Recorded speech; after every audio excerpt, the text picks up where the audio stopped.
당사는 개인 사업자로 토지가 수용돼 공장 건물 토지 보상금을 받았습니다. 이를 활용하려고 하나 인허가 업종이라 신축 공장 부지 매입이 쉽지 않아 현재는 해당 업종을 영위하고 있지 않은 상황입니다. 연세가 많으셔서 건강이 안 좋으신데 상속공제 받을 수 있나요?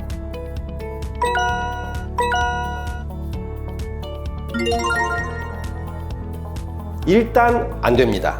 건물과 토지가 수용된 그 사업체가 법인일 경우에는 법인 명의의 토지와 건물이 수용돼서 법인의 입금으로 상입이 될 건데, 개인 사업자의 경우는 토지와 건물이 개인 명의죠. 그러면 수용이 되면 보상금이 개인에게 갑니다. 따라서 개인의 경우는 보상금이 간 상태면 금액은 사업용 자산이라기보다는 일단은 매각해서 일정 정도 매각대금을 개인이 보유하고 있다고 볼 수가 있겠죠.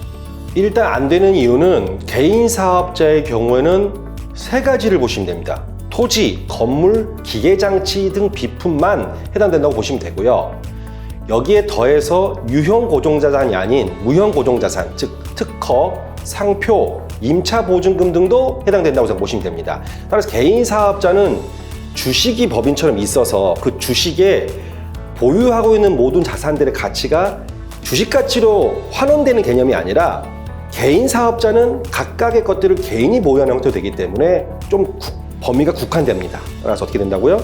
토지, 건물, 기계장치류, 특허권, 상표권, 임차보증금까지만 된다고 보시면 되고요. 당사의 경우 토지보상금을 개인이 갖고 있는 것은 결국 처분된 것이기 때문에 보지 않습니다. 만약 위 사례가 개인 사업자가 아닌 법인 사업자일 경우를 한번 보겠습니다. 법인 사업자의 경우에는 결국은 보상받은 토지와 건물의 대가로 받은 보상금이 법인에 들어오겠죠.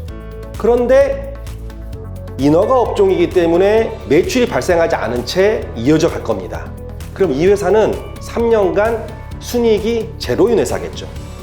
혹은 대표이사나 임직원 급여를 주고 있다면 비용은 나가되 매출 수입이 발생하지 않기 때문에 순적자 기업일 거죠. 그러면 법인의 경우는 결국 주식가치로 대변되는 순자산 안에 현금, 토지, 건물 등등등에서 결국은 따지지 않게 되는데, 문제는 회사 가치를 평가할 때 순이익이 발생하지 않는 기업, 즉 손실 기업의 경우는 순자산만으로 평가를 하게 됩니다. 그러면 순자산 안에 토지보상금이 포함되어 있을 거고요. 이 토지보상금은 현금으로 보유하고 있겠죠.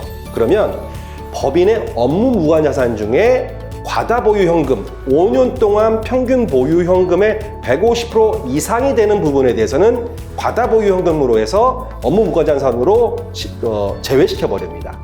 따라서 개인 사업자는 토지보상금 혜택 받을 수 없다고 보고요. 법인의 경우는 5년간 보유 현금 150%를 초과하는 금액에 대해서는 업무 무관자산으로 해서 제외가 됩니다.